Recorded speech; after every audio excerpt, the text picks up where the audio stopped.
In 1926, Jessie Jim, a member of the Chelan tribe, was honored with a distinct recognition when she was appointed as an honorary member of the Blackfeet Nation, located in Montana. In that same year, she achieved the prestigious position of Second American Princess in the beauty contest held by the National Congress of American Indians in Spokane, Washington State. In 1912, a fascinating event took place on the Hopi Reservation. Following the deep traditions of this community, when a young girl reached the age of puberty, a unique ritual was performed to adorn her hair. This hairstyle, inspired by the graceful shape of a pumpkin flower, served as a visual representation of her marital status, signaling that she had not yet entered the institution of marriage. In 1923, in the locality of Hevra, Montana, a photograph immortalized the touching moment of the Cree family reunion of Jim Denny. In the picture, we can glimpse Jim Denny alongside his wife, Maggie, who is notably the daughter of Little Bear. Accompanying the couple are their two children, young William and little Florence. Around 1861, in the lands of Montana, a woman by the name of Pretty Horse was officially enrolled as a member of the Sioux tribe. What made her notable was the fact that she was the daughter of White Bull. This brief mention of Pretty Horse and her connection to White Bull sheds light on the complex kinship structure that prevailed in the Sioux community of that era. In 1883, a prominent individual from the Crow tribe emerged, known for their remarkable healing abilities.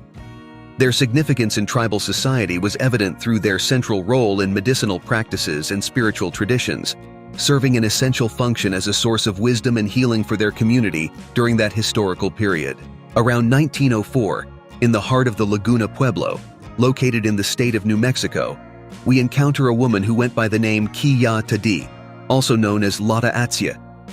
The presence of these two names suggests an intriguing and profound narrative that weaves the complex tapestry of her identity, shedding light on the cultures and traditions that influenced and shaped the Laguna Pueblo community during that era. Around 1871, a member of the Comanche community, dressed in traditional attire, was immortalized in an iconic pose. This visual representation was created during a time of profound changes and challenges that confronted Native American cultures in their lands and ancestral traditions. Kescayo, known as Bob Tail or Bob Small, had ties to the Cree tribe, and there are records of his existence dating back to 1906. The Cree tribe, like many others, has a rich and enriching history with a cultural tapestry that defines it. A photographic image of the prominent leader of the Crow tribe, Chief Plenty Coups, was captured in Montana, in the company of a child, during the early 20th century. Chief Plenty Coups was a highly respected and influential individual within the Crow tribe, and this photograph likely documents one of the countless interactions he had with the younger generations of the community. In this photograph, it is possible to see two young individuals belonging to the Cheyenne community, an indigenous group with deep cultural and historical roots. The moment when this image was captured was marked by significant transformations in indigenous communities, resulting from territorial expansion and government policies in the United States. During the 19th century, Chief Littlehead emerged as a prominent leader within the Crow tribe. In 1883, during a period characterized by intense pressures on indigenous communities in North America due to European settlers' expansion and United States government policies, Littlehead played an essential role in protecting the rights and territories of his tribe. Around the year 1895, on the vast plains of South Dakota, a young member of the Sioux tribe resided on the Rosebud Reservation. During this period, the Sioux faced a series of challenges stemming from the expansionist policies implemented by the United States government, which led to the displacement of many indigenous communities from their ancestral lands and their subsequent confinement to reservations established by the government. Around 1895, an image captured the scene of a young Sioux alongside his horse. The historical connection of the Sioux with these animals ran deep, as horses not only played a crucial role as a means of transportation, but also symbolized prestige and pride within the community. The late 19th century was marked by forced displacements, conflicts, and the compulsory relocation of various indigenous communities. In 1890, within a village of the Taos Pueblo, located in New Mexico, a mother tends to her baby. The Taos Pueblo village is renowned for its historic structures and rich indigenous culture. As we contemplate this scene of a mother and her child, we are transported to the customs, traditions, and daily life that defined the existence of this community during that era. In the early years of the 20th century, in an area inhabited by the Blackfeet, it is possible to spot several women belonging to the community. These women played crucial roles within the tribe, actively participating in ceremonies, instructing the youth, and making significant contributions to the group's sustenance. In the year 1891, in the heart of the Pine Ridge Reservation, located in the state of South Dakota, 3 prominent leaders emerged from the Sioux tribe, becoming prominent figures: Two Strike, Crow Dog, and High Hawk. These notable chiefs played significant roles in their respective communities, tasked with making crucial decisions that directly shaped the quality of life and the future direction of their people.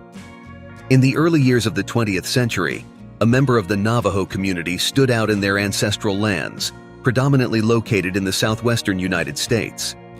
The Navajo people are renowned for their rich culture, orally transmitted traditions, and exceptional skills in handicrafts. Around the beginning of the 20th century, in the state of Arizona, it was possible to see a mother from the Hopi tribe with her youngest daughter. The Hopi community is one of the oldest to inhabit this region and is widely recognized for its enriching culture, meaningful rituals, and ceremonies. During those times, life in the Hopi village was deeply rooted in ancient traditions and customs.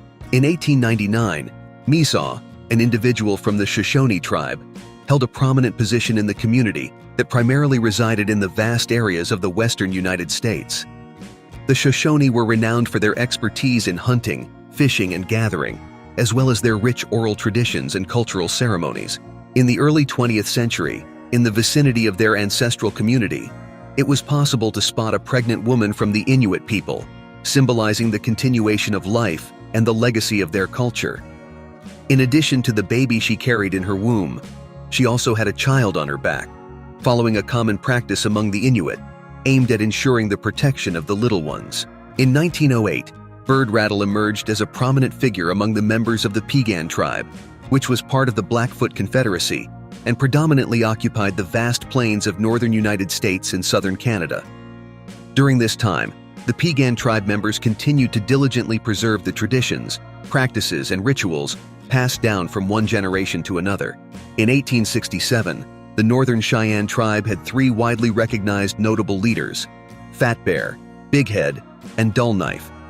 This community, whose primary residence was on the vast plains of north-central United States, was celebrated for their nomadic practices, hunting proficiency, and a culture rich in rituals and ceremonies. In the early years of the 20th century, Jack Red Cloud stood out as a notable leader of the Sioux tribe. By 1904, he was at the height of his power and played a crucial role within the Sioux community. During this period, he actively engaged in various negotiations and led several initiatives aimed at advancing the most significant interests of his nation. In 1904, a photograph immortalized the image of some young Inuit women, affectionately holding puppies in a typical setting of their region. This image provides a glimpse into the everyday life in Inuit communities in the early years of the 20th century, highlighting the close connection between humans and animals in that time and historical context. In 1908, Pretty Hawk became a prominent figure in the Sioux tribe, establishing his residence in the North Dakota region. During this period, he assumed a vital role in decision-making and leadership within the Sioux community. His active involvement in tribal affairs and interactions with leaders from other groups offer insights into the complex dynamics and challenges faced by the Sioux in the early years of the 20th century. In 1875, 4 brothers with strong ties to the Pawnee tribe joined their musical talents to create a band called Kilkahawkt.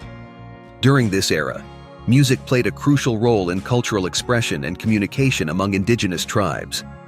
Each of the brothers exhibited exceptional musical skills, mastering traditional instruments and performing songs that echoed the rich historical heritage and traditions of their people. In 1907, 2 young members of the Isleta Tewa tribe were spotted carrying bundles of firewood in a conventional manner, demonstrating great skill in balancing them adeptly on their heads. This transportation technique allowed them to effectively carry the firewood, utilizing weight distribution and body posture to optimize the load's transportation. Around 1905, within the Colville Indian Reservation located in the state of Washington, a photograph immortalized a special moment involving 2 children.